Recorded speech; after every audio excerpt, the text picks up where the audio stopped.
Deus, mais um domingo na presença do Senhor. Gostaria que os irmãos abrissem suas Bíblias em 1 Tessalonicenses, capítulo 5, a partir do versículo 9. Bem? 1 Tessalonicenses, capítulo 5, a partir do verso 9.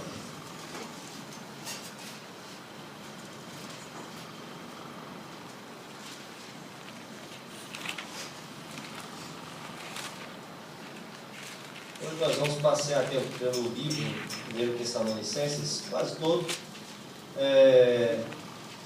mas nós vamos nos ater a algumas passagens principais, porque o livro em si ele é muito rico e tem muitas informações, né? Cadê o irmão Hector? O rico é muito gostoso, é diferente, viu? É muito rico no sentido de, existir muitos detalhes, tá? 1 Tessalonicenses capítulo 5, a partir do versículo 9, leiamos a palavra do Senhor.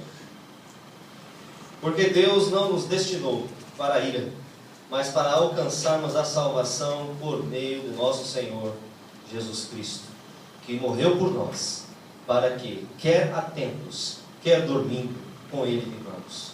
Por isso, aconselhai-vos e edificai-vos mutuamente, como de fato já estáis fazendo.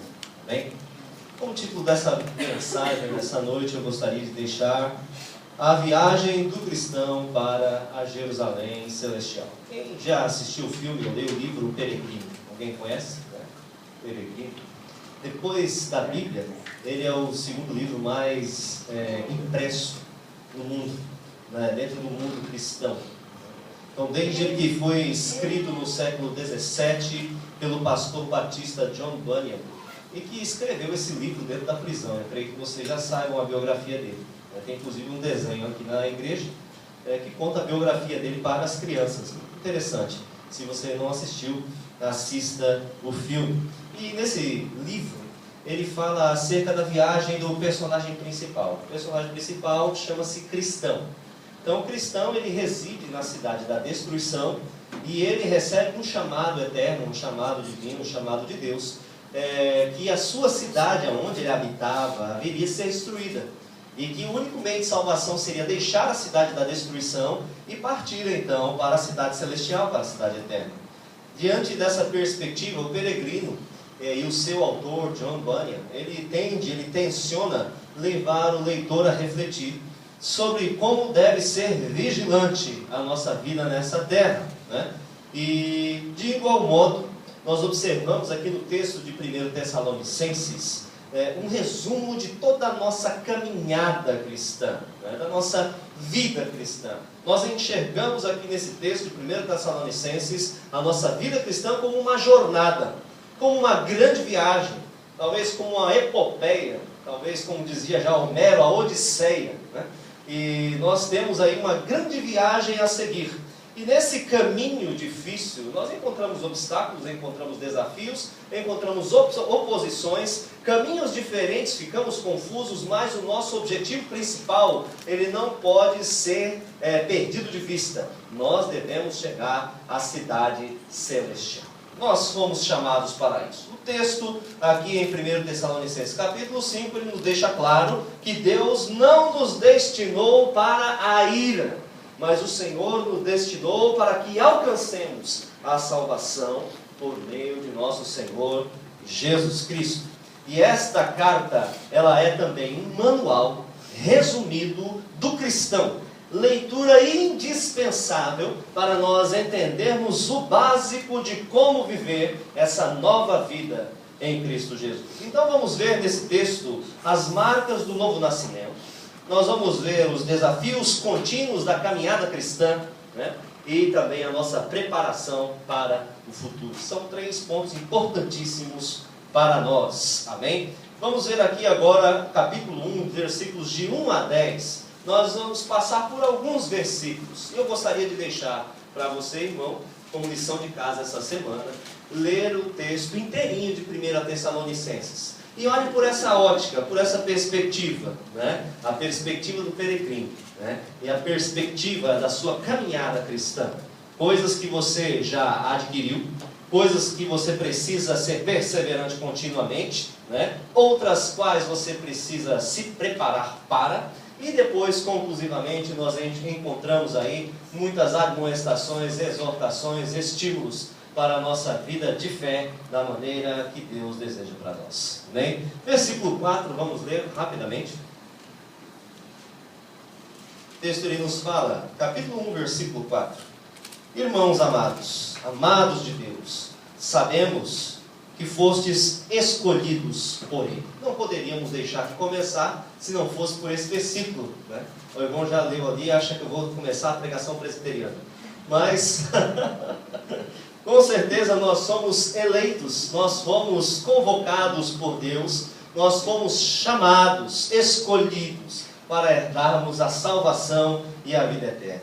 Porém, irmãos, não há como nós falarmos de eleição, não há como falarmos de escolha de Deus, sem nós falarmos de transformação.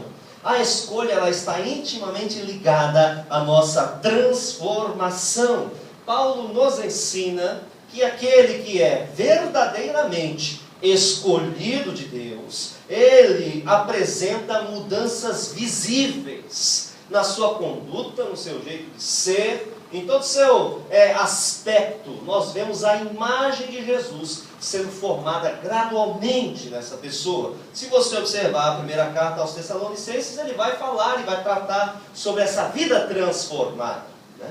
Na Bíblia não existe a doutrina da salvação sem mudança de vida.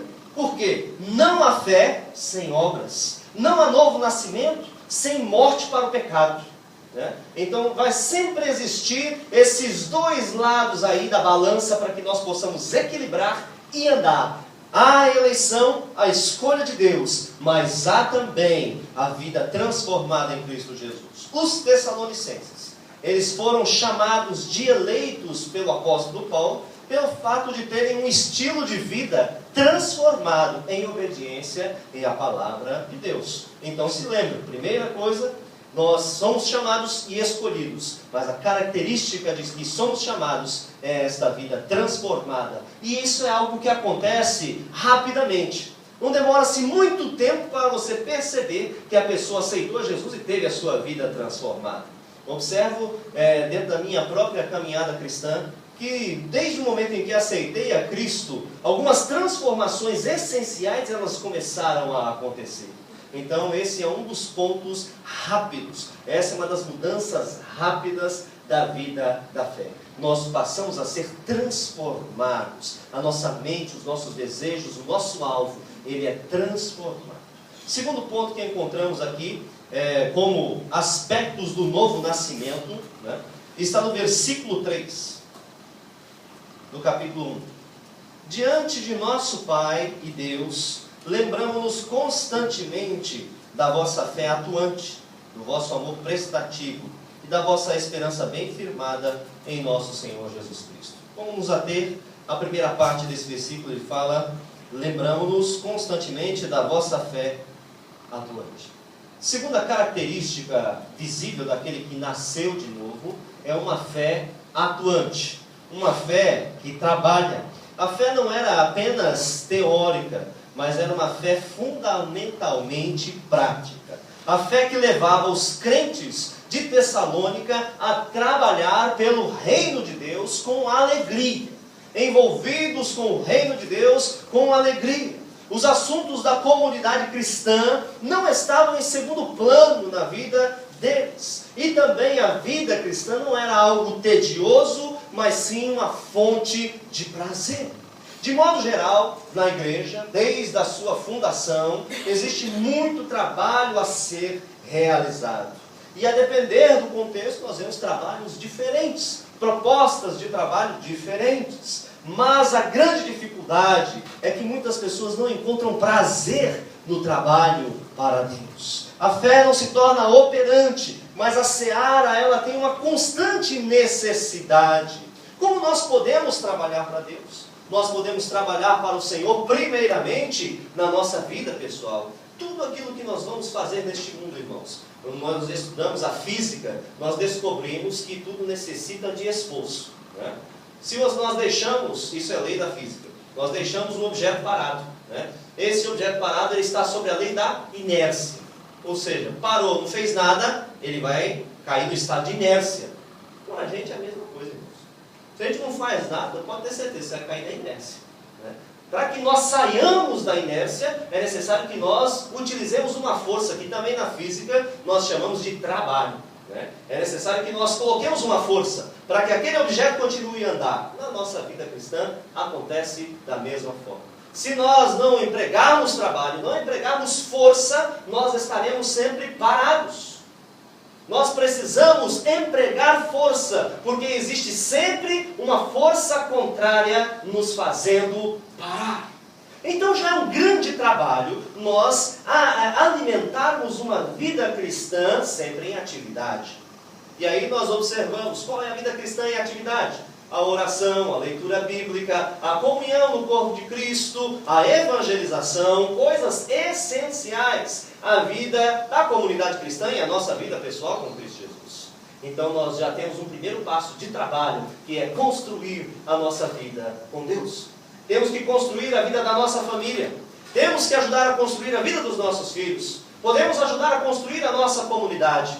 Podemos ajudar a construir a nossa cidade como testemunhas de Cristo, como pessoas que trazem a luz em si mesmo. E existe trabalho sem fim para que você possa realizar. Existe um trabalho sem fim na sua vida pessoal, na vida com a sua família, na sociedade. Existe um trabalho sem fim. E nós fomos convocados por Deus para trabalhar, para que a nossa fé seja uma fé operante e não uma fé inerte. Nós fomos chamados por Deus, e essa é uma característica daquele que nasceu de novo. Ele coloca em prática a fé que recebeu do Espírito Santo em seu próprio coração. Nós observamos aqui dentro desse versículo 3 uma outra característica daquele que nasceu de novo, característica rápida. A vossa esperança bem firmada em nosso Senhor Jesus Cristo. Voltemos aqui um pouquinho antes. De vosso amor prestativo e da vossa esperança bem firmada em nosso Senhor Jesus Cristo. Em algumas outras versões traduz o amor prestativo por perseverança. Também traduz por paciência, por esperança, né? A esperança nós vemos aqui. Então a esperança, a paciência, elas também são características que devem ser desenvolvidas na vida daquele que é cristão. Nós vivemos em uma sociedade imediatista, né? Em contraposição a isso, a comunidade cristã e os servos de Deus, eles são chamados a viver uma vida com paciência, com espera no Senhor. Isso é uma das características principais e iniciais que devem formar o nosso caráter cristão. Precisamos ter paciência. E como que nós vamos ter paciência? Nós só temos condições de ter paciência se nós tivermos a esperança. A esperança de que Deus vai escutar a nossa oração. A esperança de que Deus está atento às nossas necessidades. Na medida em que nós temos esperança em Deus, nós temos a possibilidade de desenvolver também a paciência, esperar até que Deus responda às nossas orações. Outra característica do cristão, que é visível logo após o seu novo nascimento, no versículo 5. Vejamos. Porque o nosso Evangelho não chegou a vós somente com palavras, mas também com poder, com o Espírito Santo e com absoluta convicção. Sabeis muito bem como procedemos em vosso favor, quando estávamos convosco. Até essa primeira parte ele fala, mas também com poder, com o Espírito Santo e com convicção absoluta. O texto ele nos fala que Deus ele opera na nossa vida. Como falei aqui a semana passada, logo após a nossa conversão nós trazemos inúmeras dificuldades. E o Senhor ele intervém nessas dificuldades. Nós observamos então que Ele está resolvendo os nossos problemas. Na resolução dos nossos problemas, nós entendemos o poder de Deus que atua para transformar a nossa própria vida. O poder de Deus na nossa vida é atuante. Te falta alguma coisa? Não nos falta nada. ainda que tenhamos lutas e dificuldades, não nos falta nada, porque o poder de Deus, ele é presente e ele é atuante em nossa vida. Nós vemos a operação de Deus com poder. Não é apenas uma filosofia de vida, o cristianismo não é apenas uma religião, mas nós observamos que Deus atua com poder na vida de cada pessoa. Característica daquele que nasceu de novo é que o poder de Deus se faz presente em sua própria vida. O Senhor Jesus Cristo, ele passa a habitar na pessoa do Espírito Santo em nós. E ele resolve tudo aquilo que nós necessitamos. Ele é a fonte de provisão, ele também é a nossa orientação e ele também é a fonte de milagres para a resolução das nossas dificuldades. Nesse contexto, nós apenas dependemos de Deus, porque Deus, ele é a nossa fonte de dependência. Nós dependemos dele, nós confiamos nele, nós agimos em mansidão. Estas são as nossas armas. Nós esperamos em Deus e vemos a sua operação na nossa vida pessoal. Outra característica daquele que nasceu de novo, versículo 9.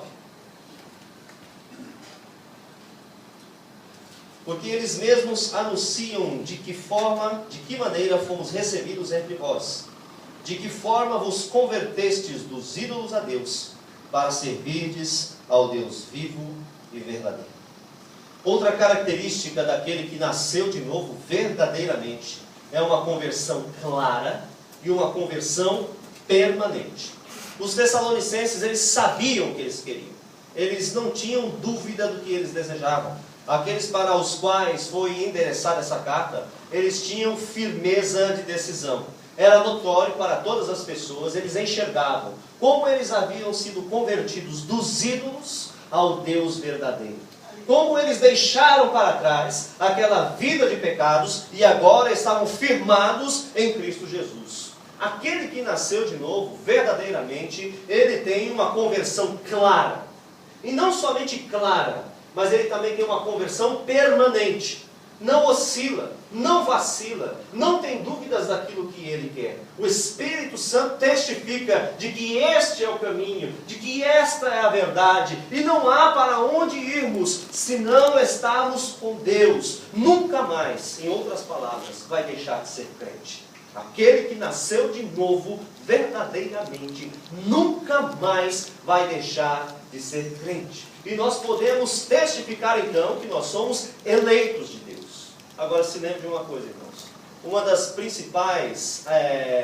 dos principais alvos de Satanás é tentar nos desviar e lutar para que nós desistamos e voltemos atrás. Ele mente, ele acusa, ele incita ao pecado, ele nos entristece, mas o Espírito Santo, ele sempre nos faz recordar de onde viemos. Sempre use esse recurso do Espírito que habita em você. Ele vai te lembrar de onde o Senhor te tirou, para que você sempre permaneça na sua presença e não acredite nas mentiras de Satanás. Você foi convertido, você se chegou a Cristo para que nunca mais você se desvie, mas para que você permaneça com Ele até o fim da sua vida. E Ele nos faz enxergar também como Davi. Davi que dizia: para onde eu me irei do teu Espírito? Se eu for para o cume dos montes, o Senhor está. Se eu for para o profundo dos vales, ali o Senhor está. Eu não tenho como fugir de Deus. Então nós nunca vamos deixar a presença de Deus. Só uma vez na minha vida, irmãos, que eu pensei em deixar tudo. Sabe quando? Uma vez eu estava já noivo da Ana Cláudia, e aí nós fomos para um congresso. Ela era batizada no Espírito Santo, eu não era. Eu ficava desesperado. E ela falava em línguas, aleluia, aleluia. E eu nada, né? Ficava do lado e falei: Jesus, tem alguma coisa errada comigo, não é possível um negócio desse. Eu fiquei desesperado, né? Aí, nesse congresso, teve uma determinada pessoa que estava pregando lá naquele dia. Aí ele chegou, para minha infelicidade, não para felicidade talvez, né? Ele chegou e disse assim: só os que são batizados do Espírito Santo vem aqui na frente. Aí eu fiquei desesperado ainda, porque lá foi ela e minha noiva foi, eu fiquei lá atrás. Minha noiva foi lá na frente e eu lá no fundo, meu Deus. Não, mas sério, você pode estar rindo hoje. Eu fiquei desesperado. Fiquei. Eu falei: mas eu te sigo, Senhor.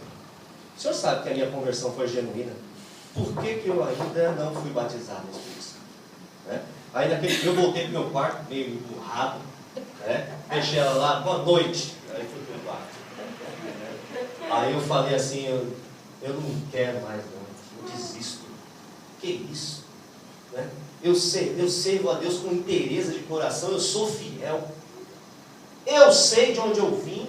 Eu sei qual é o meu compromisso com Deus. Eu falei com Deus, eu falei assim: Senhor, o Senhor sabe quanto que esses meninos ridicularizavam de mim porque eu era fiel, eles esculhambavam aí, e eu ali, crente, fiel, desde que aceitei o Senhor, fui deixando tudo para trás. Eu te amo, Senhor. Por que está acontecendo isso comigo? Será que não está valendo de nada? Porque meu foco era falar em línguas. Olha, irmãos, não coloque o foco em falar em línguas. É importante, não coloque o foco, você fica desesperado, nem eu fiquei. Aí, tá.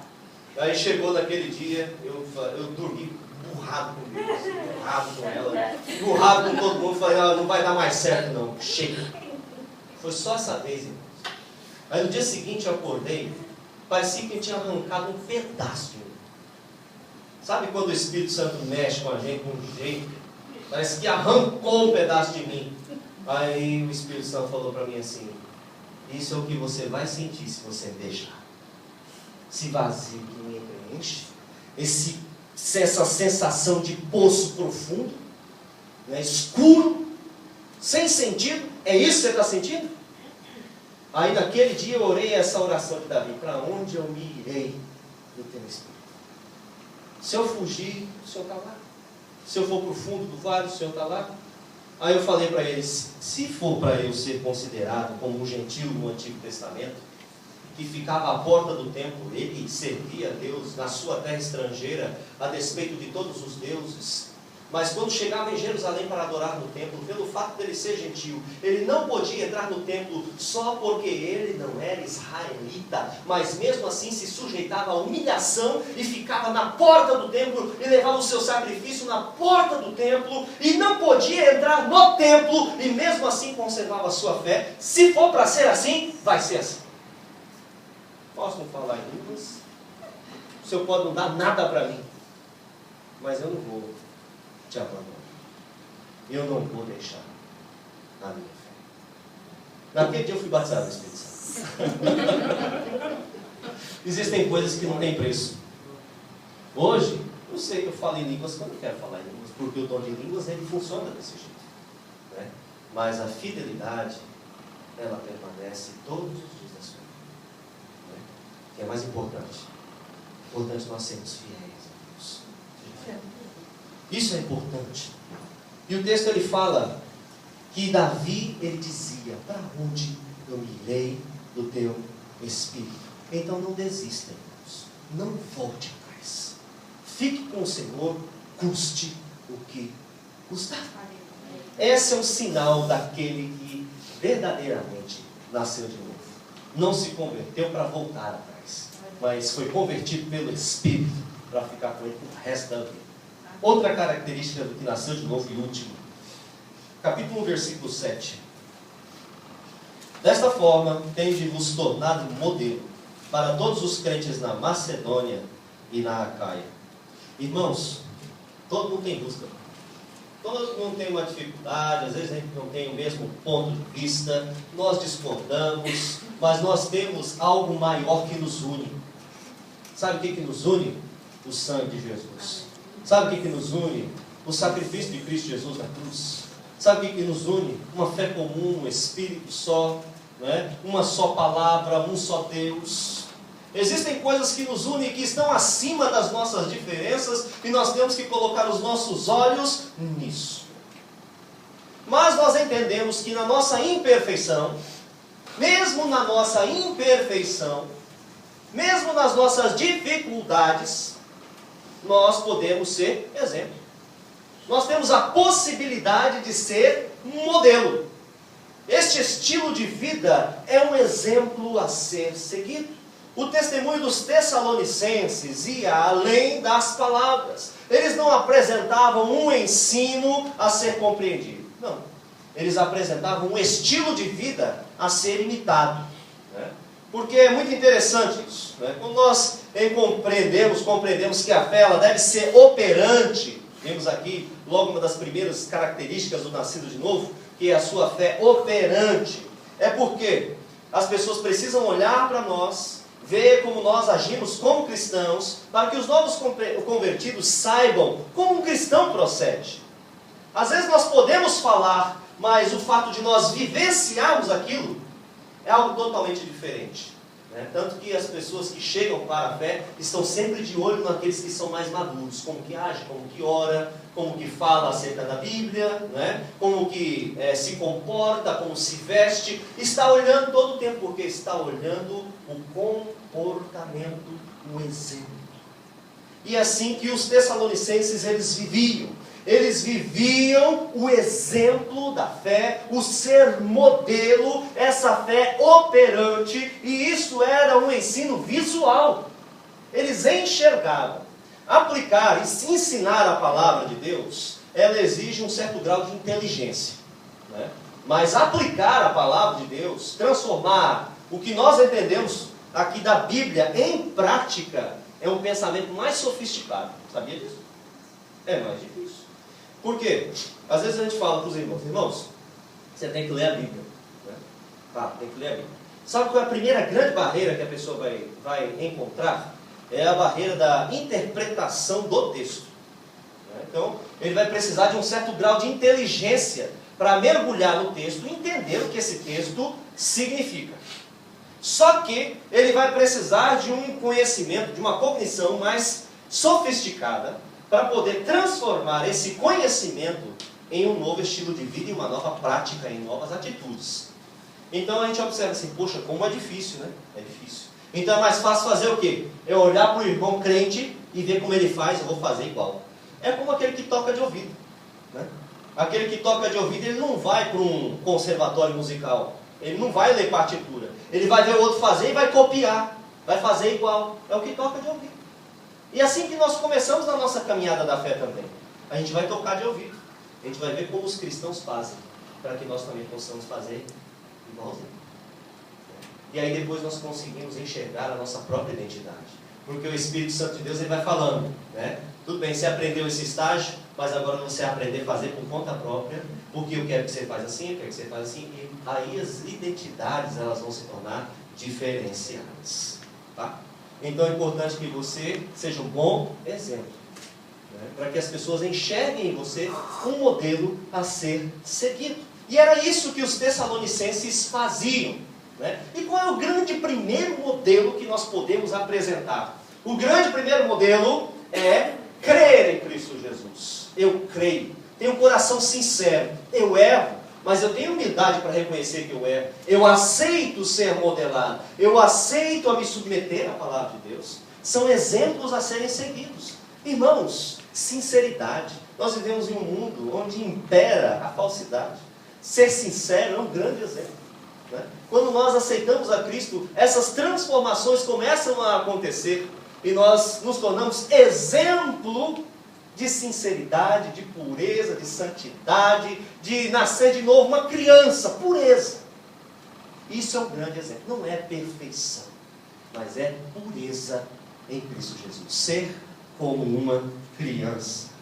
E esse é um grande exemplo que nós podemos exalar para as pessoas que estão ao nosso redor. Nós vimos aqui essas características do nascido de novo. Agora, o segundo passo que o texto vai nos mostrar são os desafios da vida cotidiana. Essas características que nós estudamos no capítulo 1, elas falam de uma transformação que acontece em um breve e curto período de tempo. né? Não demora muito para essas coisas começarem a acontecer e despontar e mostrar os seus resultados na vida e na nossa, digamos assim, na nossa imagem como cristãos. Agora, existem desafios que o texto ele nos mostra que nós precisamos enfrentar continuamente. Vamos então partir para o capítulo 4 e ver alguns versículos aí. 1 Tessalonicenses capítulo 4, versículos 3 a 5.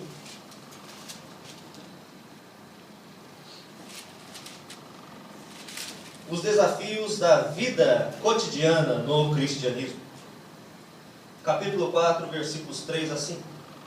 A vontade de Deus para vós é esta, a vossa santificação. Por isso, afastai-vos da imoralidade sexual. Cada um de vós saiba manter o próprio corpo em santidade e honra, não na paixão dos desejos, à semelhança dos gentios que não conhecem a Deus.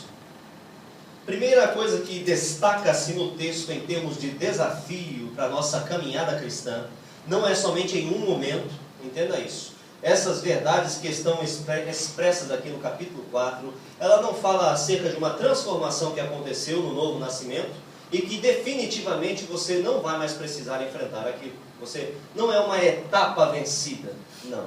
Essas características do capítulo 4, elas indicam desafios constantes na nossa caminhada cristã. E o primeiro desafio é a abstenção da imoralidade, que seria a santidade do corpo. A imoralidade não é algo novo. Sempre existiu em todas as culturas. Se você olhar lá no texto de Gênesis, existia mesmo, desde aquela época em que entrou o pecado no mundo, a imoralidade existe. E também níveis drásticos de imoralidade também sempre existiram. Sodoma e Gomorra foram destruídas. Nós vemos que Deus enviou o dilúvio por causa de toda a maldade que existia sobre a face da terra.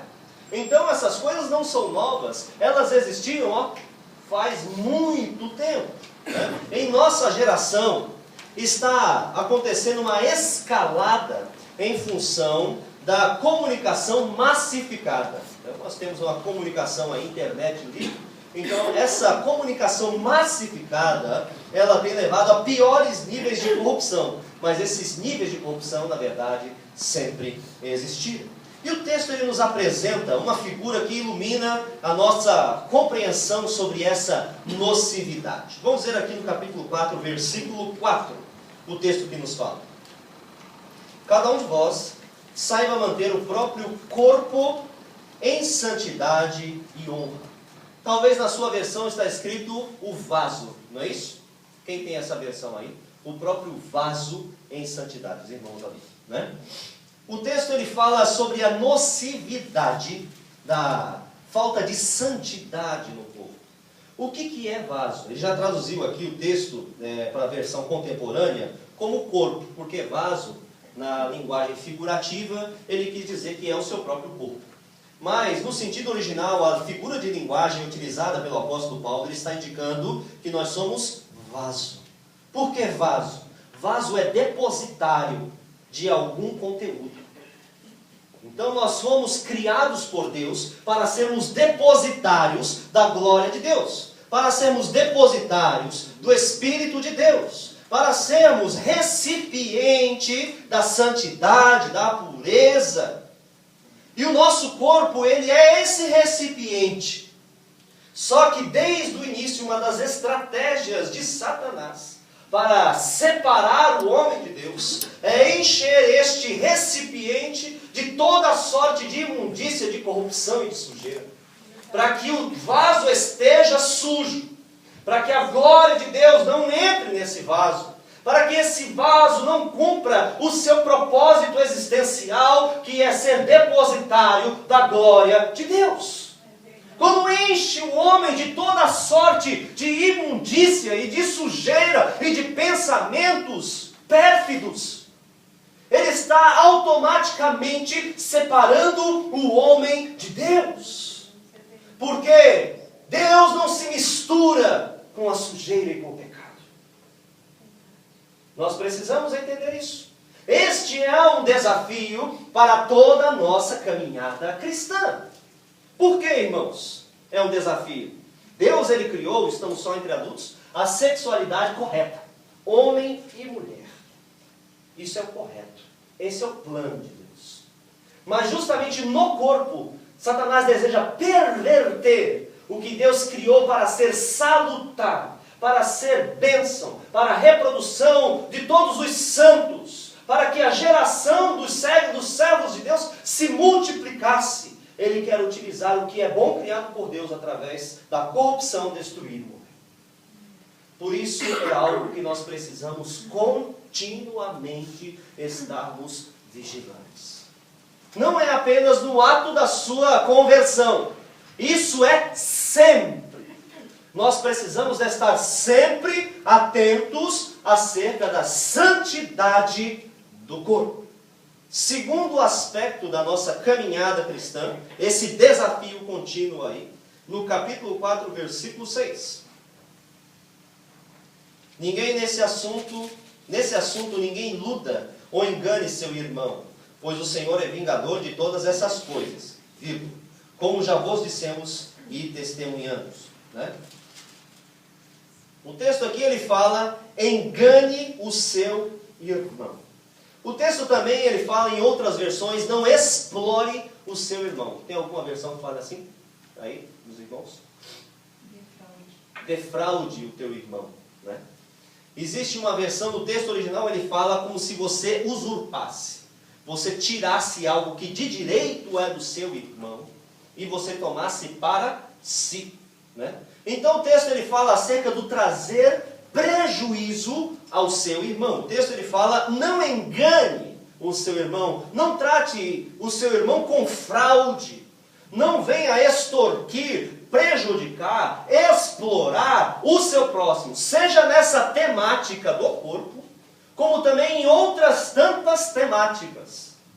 Precisamos estar atentos para não trazermos prejuízo e não explorarmos o próximo. Nós vivemos em um mundo de necessidades, um mundo de escassez. Impera a lei do mais forte e também a ética do mais esperto. Né? Nós estamos sob a égide da cultura do lucro. Tudo é lucro. Como já dizia lá no Brasil, a lei do Gerson. Né? Levar vantagem em tudo. Né? Nós estamos debaixo desse tipo de cultura. Mas já dizia também um provérbio japonês que eu acho muito interessante. Ele fala assim, Mizuto Hanashi Tada. Sabe o que significa? Água e conversa é de graça. Mas irmãos, esse mundo já passou. Se você quiser uma conversa para resolver os seus problemas, você tem que pagar um psicólogo.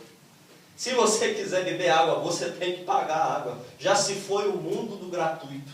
Nós vivemos no mundo do lucro. Nós vivemos no mundo da exploração. Nós vivemos no mundo da escassez. Nós temos que tomar cuidado, irmãos, para nós não defraudarmos as pessoas, para nós não explorarmos as pessoas, para nós não fazermos dos nossos relacionamentos motivos de lucro. Nós não podemos explorar a boa vontade das pessoas. Nós não podemos tirar vantagem. Nós somos crentes. Nós temos que agir com justiça.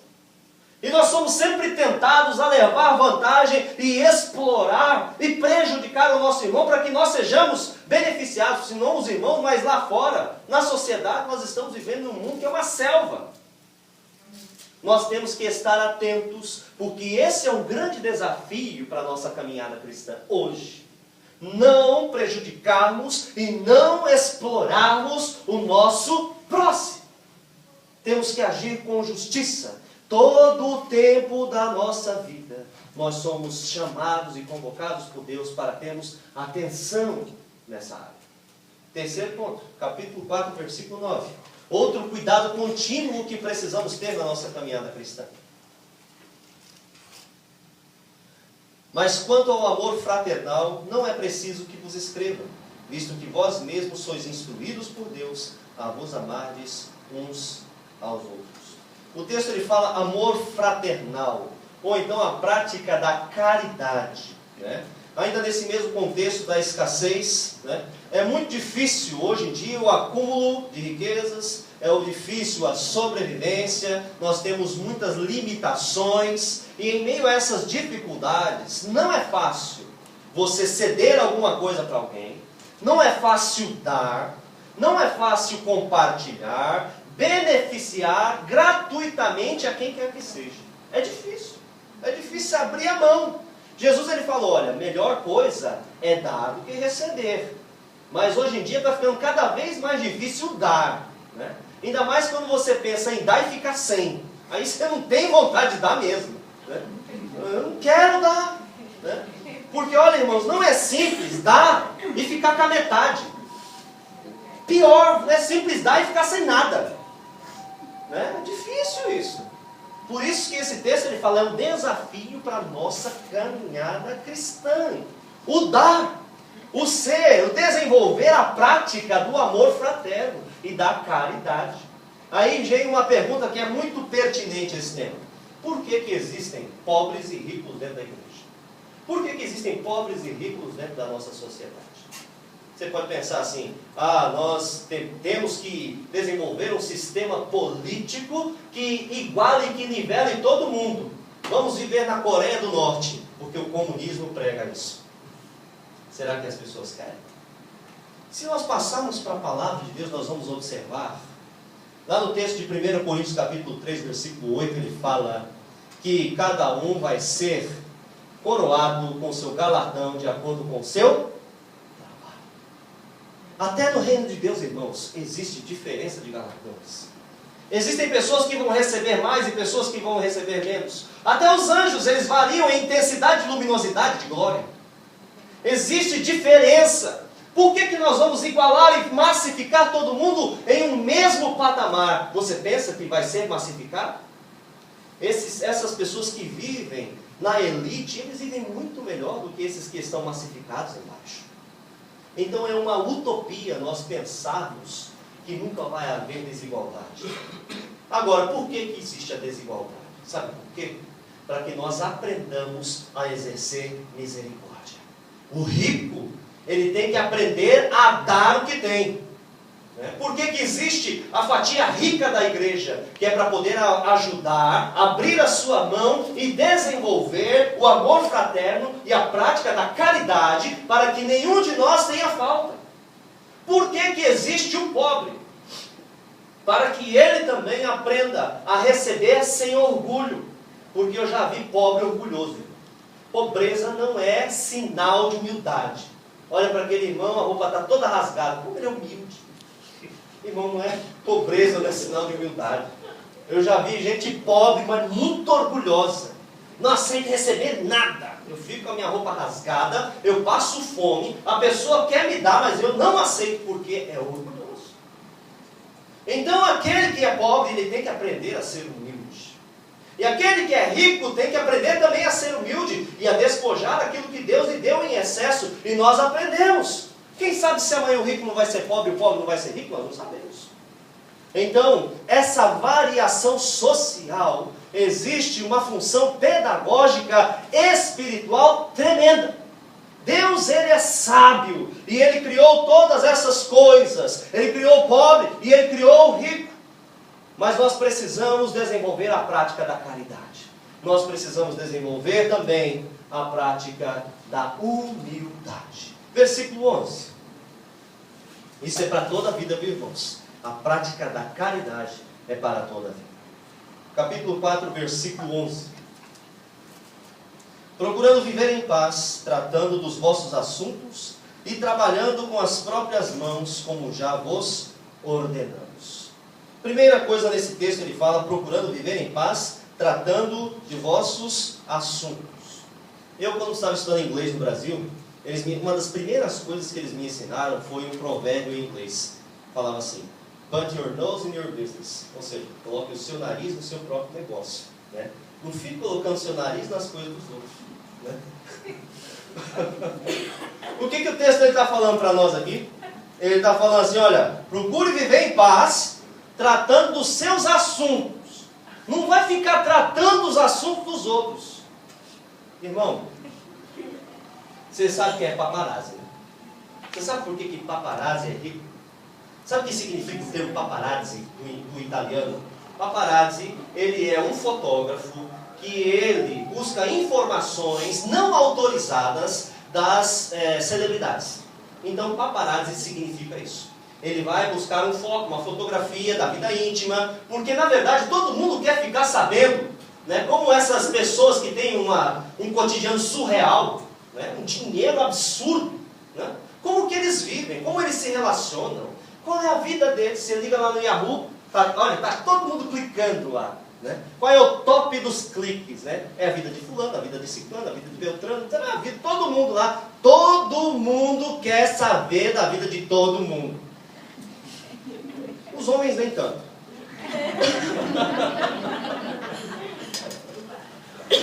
Mas todo mundo gosta de saber um pouquinho, não gosta? Me diga aí se você nunca clicou lá para saber uma curiosidade de uma celebridade.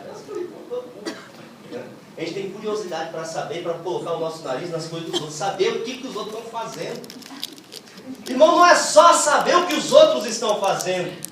Se ficar só sabendo, tudo bem. Mas o problema é que a gente gosta de saber e aí tem que comentar com alguém. Olha, você hoje eu vi um negócio incrível, viu? Fulano vive assim, faz assado e tal. Gosta de falar, irmão. Gosta. Mas o que o texto bíblico ele nos aconselha como prática para a nossa vida cristã? Coloque o seu nariz nas suas coisas. Ele fala assim, olha irmão, né? Ele fala aqui para você, cadê o texto? Deixa eu ler de novo, até a Bíblia, não sei minha palavra. Procure viver em paz, tratando os seus assuntos. Tá? Vamos passar aqui. Lá no 2 Tessalonicenses 3,11 ele vai falar a mesma coisa. Deixa eu ver.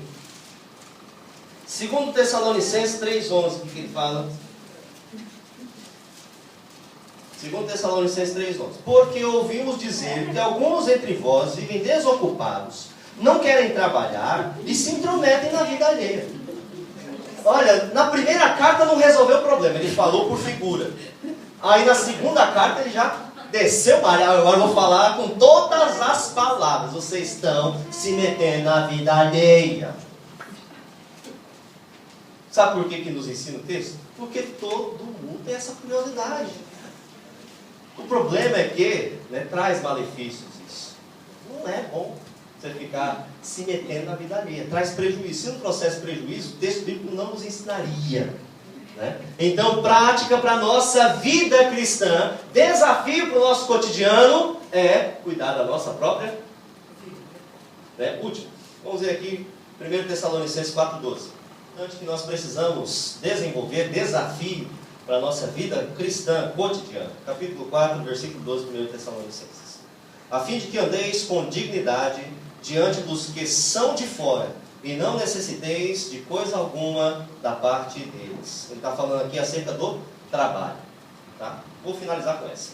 Ele fala aqui, trabalho. Essa semana eu estive pesquisando sobre a questão do trabalho, lá no Instituto Gallup dos Estados Unidos. Esse instituto ele fez uma pesquisa em 140 países acerca do trabalho. A pergunta-chave é, você gosta de trabalhar? Você gosta de trabalhar? E 13% das pessoas que responderam foi, eu gosto de trabalhar. 13%. 63% das pessoas dizem, olha, eu sou desmotivado para trabalhar. Eu trabalho porque eu tenho que trabalhar. Desmotivado. Né?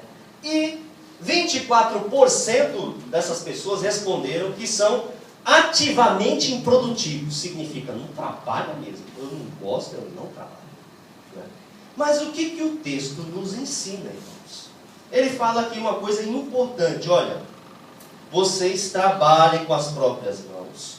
Paulo ele fala, como nós já ordenamos, a fim de que, né, andeis com dignidade diante dos que são de fora. Qual é o objetivo do trabalhar? Para que vocês não necessitem de coisa alguma. Irmão, não é fácil trabalhar. Desde o momento em que o trabalho foi criado lá no Éden, né, quando o homem caiu, que pecou, qual foi uma das primeiras coisas que Deus falou para o homem depois da queda? Ele falou assim, olha, a terra vai produzir espinhos, escardos, vai ser difícil. Com o suor do teu rosto você vai trabalhar todos os dias. É fácil? Não é. É consequência do pecado. A dificuldade, o dissabor na atividade laboral é consequência do pecado original. Então, por isso, o normal é que as pessoas realmente não gostem, que não se transformem em uma atividade prazerosa. Tá? Não é fácil mesmo, mas não é pelo fato de ser difícil que nós podemos lançar a mão dessa necessidade e desistir de trabalhar. Né? Nós precisamos trabalhar. Foi composto um livro por Max Weber, ele falou acerca da ética protestante, o espírito do capitalismo. Quem, se você puder, leia esse livro, ele é um clássico da literatura, muito bom. E você vai descobrir que a ética protestante, ela contribuiu para o liberalismo. E você pode achar que é ruim, mas você vai descobrir no fundo que não é ruim assim. E aí ele fala, essa questão do trabalho, é muito importante que nós desenvolvamos essa perseverança em trabalhar, para que não falte nada para a sua família, para você e para que você não passe bem. Por isso é algo que nós precisamos praticar todos os dias. É difícil? É, mas tem que estar presente na nossa vida cristã. Temos que ser assíduos no trabalho, temos que ter continuidade, temos que ser responsáveis. São coisas que fazem parte da nossa ética como cristãos. É necessário, é difícil, mas nós precisamos praticar e viver essa verdade na nossa vida. Eu teria mais coisas para falar aqui, mas gostaria apenas de concluir nesse texto de 1 Tessalonicenses, no capítulo 4, versículo 13 em diante. E aqui eu concluo essa mensagem. Todavia, irmãos, não queremos que sejais ignorantes em relação aos que já faleceram, para que não vos entristeçais como os outros que não têm esperança. Porque se cremos que Cristo morreu e ressuscitou, também devemos crer que Deus, por meio de Jesus, vai trazer juntamente com Ele os que já faleceram. Afirmamos pela palavra do Senhor que nós, os que ficarmos vivos para a vinda do Senhor, de modo algum precederemos os que já faleceram. Porque ouvida a voz do arcanjo e ressoada a trombeta de Deus, o próprio Senhor descerá do céu com grande brado, e os que morreram em Cristo ressuscitarão primeiro. Depois nós, os que estivermos vivos, seremos arrebatados com eles nas nuvens, ao encontro do Senhor nos ares, e assim estaremos para sempre com o Senhor. Portanto, consolai-vos uns aos outros com esta palavra. Encerra essa mensagem dizendo, irmãos, que nós precisamos nos preparar. Existem fatos que acontecem após a nossa conversão e nós vimos. Existem desafios contínuos para a nossa caminhada cristã. E o texto também de Tessalonicenses aponta para um futuro melhor. Aponta para a volta de Jesus Cristo. Aponta para a necessidade de nós estarmos cultivando e preparando-nos para nos encontrarmos com o Senhor Jesus Cristo. Se nós estivermos aqui em vida, nós seremos arrebatados. Se estivermos mortos, nós nos encontraremos com o povo de Deus nos céus. Nós precisamos deixar essa nossa vida para trás e nos apropriarmos da vida eterna do reino de Deus, porque existe uma vida após a morte. Os cristãos ressuscitarão para a vida eterna. A Bíblia fala do arrebatamento e também a volta de Jesus será repentina e será sem aviso. A palavra arrebatado significa tomado com força. Não vai haver tempo para você se preparar. A preparação é agora.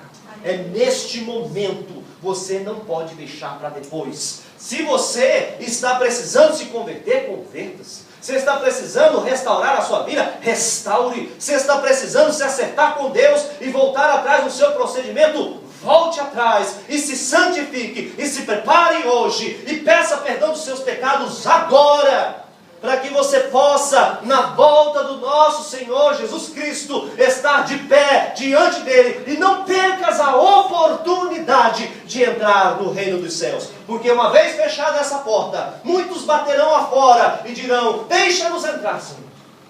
Mas o Senhor mesmo dirá para eles: a porta está fechada e o tempo se findou. Não vamos perder essa oportunidade.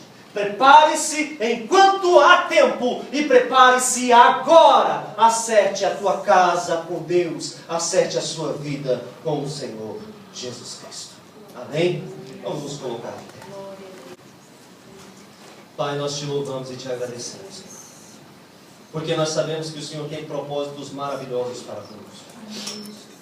O próprio texto nos diz, 1 Tessalonicenses capítulo 5, versículo 9, primeiro que nós lemos, que o Senhor não nos destinou para a ira, mas o Senhor nos destinou para que nós alcancemos a salvação por nosso Senhor Jesus Cristo. Meu Deus, nós queremos ser salvos. Que nesta noite o Senhor possa estar movendo no coração de cada um dos teus filhos. Se porventura existe necessidade de reconciliação, que o Senhor possa mover agora no coração desse meu irmão ou irmã a necessidade de reconciliar-se contigo. Se houver a necessidade de pedir perdão dos pecados, que o Senhor possa mover no coração do meu irmão e irmã para que possa começar a pedir perdão agora. Que o Senhor possa, meu Deus, restaurar a fé, e o Senhor possa restaurar a comunhão contigo, aquilo que outrora pode ter sido quebrado, mas que eles possam assumir agora um compromisso que jamais se quebre, porque também o Senhor os chamou para aceitar ao teu nome e jamais voltar atrás. Em nome do Senhor Jesus, restaura nesta noite, Senhor, aqueles que porventura estejam afastados de ti. Perdoa pecados nesta noite, Senhor. Restaura a vida de cada um aqui presente. Que os teus servos, ó Deus, possam estar todos preparados e saiam desta noite, deste lugar, com a sua alma e o seu espírito preparado, com convicção de que poderá entrar no teu reino, de que foi escolhido, de que foi chamado, de que ele está em aliança contigo. Que o Senhor possa nesta noite operar a salvação aqui neste lugar. Opera, meu Deus, a certeza dessa salvação, a reconciliação, a restauração para a glória do teu santo nome. Em nome de Jesus. Espírito de Deus, que o Senhor possa agora mover em cada vida aqui presente, e que eles possam assumir um compromisso com o Senhor definitivamente, para que nunca mais voltem atrás, mas permaneçam firmes nessa jornada, assim como foi a jornada do peregrino, da cidade da destruição para a cidade da vida eterna. Que nós atravessemos todos os perigos do caminho e que nós cheguemos até as portas da Jerusalém celestial. Em nome de Jesus. Como servo teu, eu abençoo a cada um dos meus irmãos e irmãs nesta noite. Que a tua unção, que o teu perdão, que a tua graça renovadora, restauradora, possa ser sobre cada um dos meus irmãos e irmãs. Em nome do Senhor Jesus Cristo. Em nome de Jesus. Amém. Graças a Deus. Agradeço a oportunidade em nome de Jesus. Podemos encerrar.